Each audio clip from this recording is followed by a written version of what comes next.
Welcome to Empath Inspiration, where you are honored for your ability to feel so much, so deeply. Each week, you will learn practical information, tools, and insights that empower empaths to live healthy, productive lives. Here's your host, author, intuitive, natural health and holistic nutrition consultant, and the developer of the Foundations Healing System, a revolutionary self-healing method designed specifically for empaths, Dr. Janice Carlin.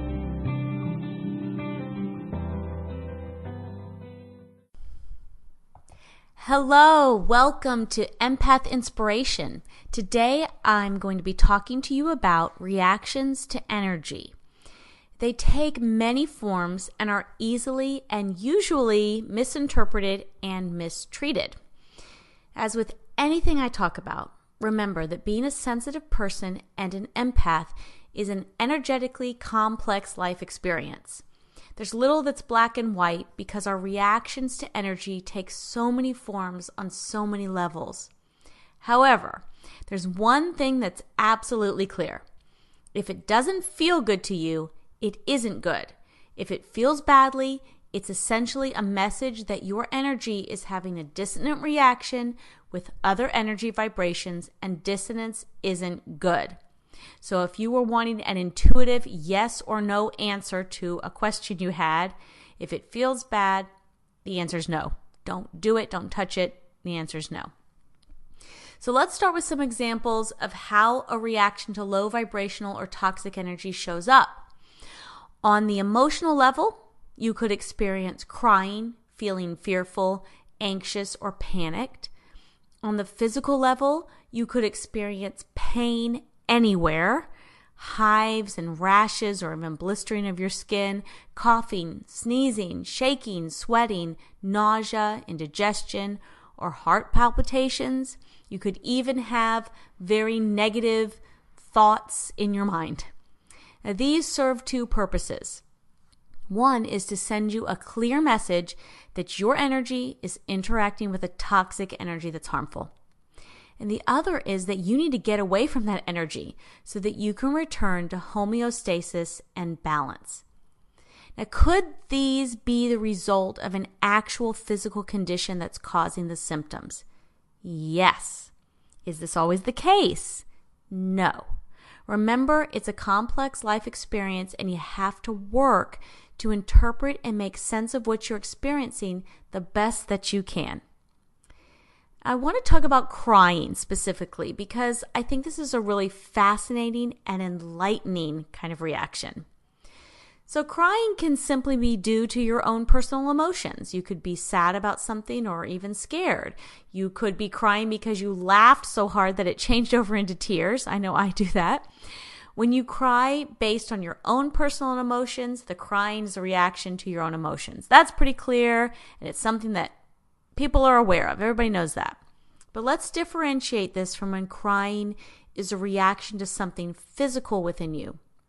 Now, you could cry because you're in a lot of physical pain. It's another obvious reason people cry, and most people understand that. But a much less obvious reason is when you cry because of a physiological reaction to something that isn't apparent to you. For people with sensory processing issues and hypersensitive senses, crying occurs because your body can't effectively process energetic stimuli. Let me tell you a true story about what life used to be like for me and how I learned about this particular type of reaction to energy, and most importantly, how I learned why I had to stop judging myself and get to the source to really help myself feel better. When I was going through the most intense parts of my personal awakening and healing journey many years ago, I cried a lot. I cried every day. I was processing a lot and working through a lot, and I cried a lot. But I assumed that I was overly emotionally sensitive, as I'd always been told, you're emotionally sensitive, and I just left it at that. A few years into the journey, at the urging of my very intuitive friend, I saw a doctor who specialized in neurosensory issues. A few years before this, I'd been involved in a serious car accident where I had sustained an injury to my head. And it was after this that most of the crying had started, but I'd already gone through working with a physical therapist, chiropractor, energy healers, and a traditional Chinese medicine practitioner who also did cranial sacral therapy for me to heal from the accident. So I was thinking that I'd already done a lot of work for that, so why was I still crying? Of course, my son not sleeping for almost 6 years didn't help any of this either. In this doctor's office, I was put through a battery of diagnostic tests. They were hard for me because they were so sensory involved, but I thought I was getting through them fairly okay until I got to the room that involved the auditory tests. So while wearing headphones, I listened to different tones played in each ear that were progressively higher in pitch. Within moments, I found myself doubled over and crying. Why was I crying? I was thinking at the same time I was crying. I'm thinking, why? No one was hurting me. For goodness sake, I had a master's degree in music, and it was just a few sounds that I had to listen to. But I was absolutely hysterical. Well, they stopped the tests and put me in the waiting room to calm down and wait for the doctor to see me. I remember feeling miserable and really shaky and overall confused as to why I had reacted like that. And of course, I was also very embarrassed. But it wasn't the first time since the car accident that I doubled over and started crying hysterically after hearing certain sounds. It had happened when my chiropractor used a tuning fork in a session with me.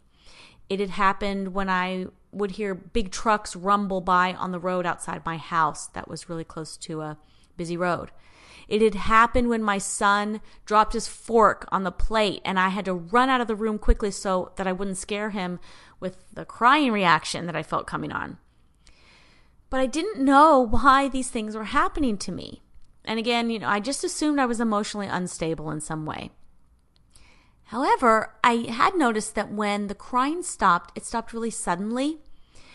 And when I'd cry over something emotional, it would linger with feeling, I'd still feel sad for a while. And then I'd be catching my breath like, after you cry, how you do that. But this was different. But I didn't know why. When I finally met with the doctor, he looked me straight in the eyes and said, "This isn't an emotional issue. It's physical. It's in your physical body." I was shocked to hear this. What in the world? I was emotionally upset over hearing sounds, and I wasn't in physical pain, so why was I crying? I couldn't understand it. Well, this amazing doctor, whose name is Kendall Stewart in Austin, Texas, progressed to tell me about methylation, genetic mutations, and how all of this had to do with why I was struggling so much in my life. I remained shocked for a long time. After all, I was raised by a parent who's a psychologist, and I believed that if I cried, it had to do with something I could work through somehow mentally or emotionally. But this was completely new and different, and I wasn't accustomed to thinking this way. I was ready, though, because I knew that accepting a mental health diagnosis wasn't going to resolve the issues for me, which is why I'd agreed to see Dr. Stewart in the first place. Now, crying is a reaction to energy, and it happens for various reasons. When I got further with my healing, the daily crying stopped. And after a few more years, my hearing healed, and I could listen to sounds and music again without reacting in any kind of negative way. But I'd learned through direct experience that just because we cry, it doesn't mean that we're emotionally or mentally disturbed or imbalanced. Sometimes we cry for reasons we really can't even know about or control. Since then, I've experienced a few other kinds of crying reactions. When I'm channeling, I'll feel sometimes a rush of emotional energy. It doesn't imply that something's bad or wrong. It's just a lot of energy that comes through, and I feel it on my emotional level. I feel like I'm going to cry. Sometimes I do cry, and other times I just breathe deeply and move the energy away so that I can effectively continue forward. This type of crying stops instantly as soon as the energy moves through and away. And it usually comes in conjunction with something that I'm saying that's really, really important and connected some way through energy, to the all on an emotional level. And it comes through that way to me. And I've also experienced crying from being hypoglycemic. This, again, is a crying reaction to a physical issue. I'm not sad because I'm hypoglycemic. I'm not emotionally panicked. I'm in a physically precarious state, and my body is sending messages to alert me that I have to immediately take action to stay safe. And I seriously urge you to remember that the systems of your body aren't separate from one another. Your limbic system, which is involved in emotions, isn't separate from the rest of your body. It's all connected. One affects another. If you find that you cry very often, please don't ignore your physical body and only attend to your mental and emotional health. If you eat or are exposed to something that you're allergic or really sensitive to, one of the reactions you could experience is crying. You aren't sad that you ate it. You're reacting to having eaten it or having been exposed to it. And one of the ways you can react is through crying. You're not a depressed or emotionally unstable person because you're really sensitive to energy and react to it.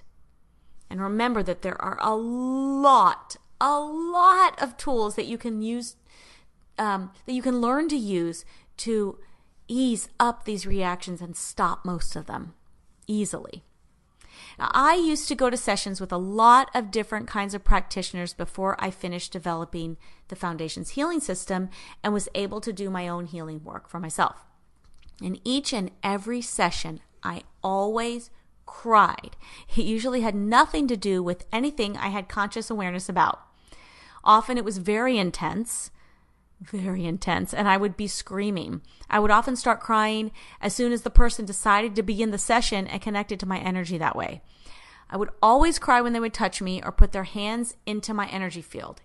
It was horrible. And I kept doing this for years because I believed I was just overly emotionally sensitive. But this isn't what it was. I was reacting to their energy. I was reacting to the methods they were using. And the crying was a clear message that this was not the right way for me. It was a no message. I'm sharing these stories with you because I know I'm not the only one out there like this. The worst that I remember for me was a chiropractor I saw who did a lot of kinesthetic muscle checking, which I had never and still do not respond well to. He insisted on muscle checking every single Bach flower remedy on me. Okay, Bach flower remedies are strong energy medicine. Okay, very strong, and they are directly connected to emotions. Okay, I could empathically feel the answers as soon as he would reach for the next one, but he wouldn't listen to me. He insisted that we go through the testing process like he knew how to do it. And I was screaming in physical and emotional pain. It was a nightmare. And he was saying how fascinating it was that I seemed to already know, but that he was going to continue checking it anyway. He actually said that. At the time, I didn't have the knowledge of what an empath was. I didn't understand that I was already clearly being given the answers through my clairsentience and to have faith in myself to know what was right for me and what wasn't. After all, I was at the doctor because I felt like I needed healing and I couldn't do it myself. And I felt like there was something wrong with me. So I wasn't trusting any of these answers. And plus, he wasn't trusting it. And I thought he was knew more than I did and was better than me in so many ways. So again, just a big mess of me not being in awareness of what was true.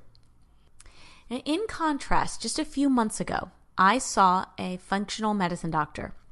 And after we went through my lab work, we were talking about what she could offer to me. I'd already told her that I'm empathic and very sensitive and a practicing energy healer and intuitive. As she made each suggestion, she waited and let me tell her if it was the best choice for me. I remained calm and focused and grounded, and when I would tell her no, she would immediately let go of thinking of it and just move on to another option. But at one point, she did get kind of stuck on one type of option that she really did. I guess she was really interested in it for me. And it involved using magnets. She wouldn't stop thinking about it, and I could feel the crying energy starting to surface for me. So I said to her, the answer is still no. And if you don't stop considering it for me, I'm going to start crying right now. She was respectful, thank goodness, and she let it go. And then the sensation immediately moved away from me. We created an honoring and safe space together by her being willing to listen to me and me being willing and able to interpret what I was receiving through my feelings and express myself with confidence. What a different experience that was than what I had gone through so many times all those years ago, if only I had known. So you see why it's so important to me to be sharing this information with you. I don't want you to go through that. And if you've already been going through it, I'm so sorry. And it is time to stop. There's no reason to feel like you are miserable just to try to heal. So again, I tell you this because I just want to empower you. I don't want you to suffer for your gifts. You have to have awareness that what you're feeling and experiencing is something that's happening on multiple levels in complex ways, and that it's important that you pay attention to it. When you already know you're an empath. You accept that you're receiving clear messages through your empathic senses. Remember what I said at the beginning. If it feels bad, it's a no message. Don't do that. Don't touch that. Don't eat that. Get away from that. All of those could be what's coming through. Trust yourself. Know that the messages are clear and they're for you to listen to and do something about. I could continue to talk to you about all the different kinds of ways that you can have reactions to energy. But the bottom line remains the same. If you feel badly and you're an empath, give yourself the benefit of the doubt and listen beyond the feelings to the message and messages that are trying to come through. If you're an empath, you're going to feel things, and that's the way it is. So I want to end with one more personal story. It's happened to me more than once and always in conjunction with something that has to do with my son. And I decided many years ago to allow my empathic intuition to flow freely in order to best serve my son as his mother. Before either of us knew about energy clearing and all that we needed to do to implement for him in his life so he could be healthy and thriving, there were constant messages coming through. And unfortunately, this is back at the time I was already describing to you before with all of the crying and seeing different healers, without doing things myself. Back then, I didn't know how to interpret all these messages. So I felt really awful most of the time. And my son became healthy and stable finally when I taught him how to work with energy himself for himself. So after a while of him doing that, I didn't feel all that awful stuff as intensely for him anymore. At the first sensation I would feel, I could just say, clear yourself and get grounded, or don't eat that right now, or don't do that. And he'd know exactly what I meant and take the appropriate action, and the feelings within me would stop instantly. Now that he's older, he remains really on top of keeping himself clear and balanced, so I rarely feel anything adverse for him, which is wonderful. However, when I do, it's intense. If I'm feeling fine, and he walks into the room and I take one look at him and become overwhelmed with either pain, nausea, or crying, I know exactly why it's happening, and so does he. He takes immediate action to clear himself, and then I let it all go, and we move on with our day. I mean, it's an amazingly different way to live than we used to when he was younger and I was, just unaware. It's a completely different and so much better way of living. We're both so grateful that we know how to listen to and interpret the empathic messages we receive. He knows that if it feels bad, it means no, and not to even continue to consider it. He allows his intuition to guide him, and so he keeps himself safe. It's a really beautiful and inspiring thing for me to witness him living in a way that honors him every day, and just to see him continue to find success and thriving for himself. So please, please stay in awareness about how you feel. Trust yourself and listen and act. It makes life so much better. Trust me when I say that. You aren't here to suffer. You may feel some icky stuff, but you can stop a lot of it just like flipping a light switch if you just remain in a state of awareness about what's really happening and what it really means for you. So thank you for being here today. Please join me again next time. And until then, stay empowered and remember that if it feels bad, it means no.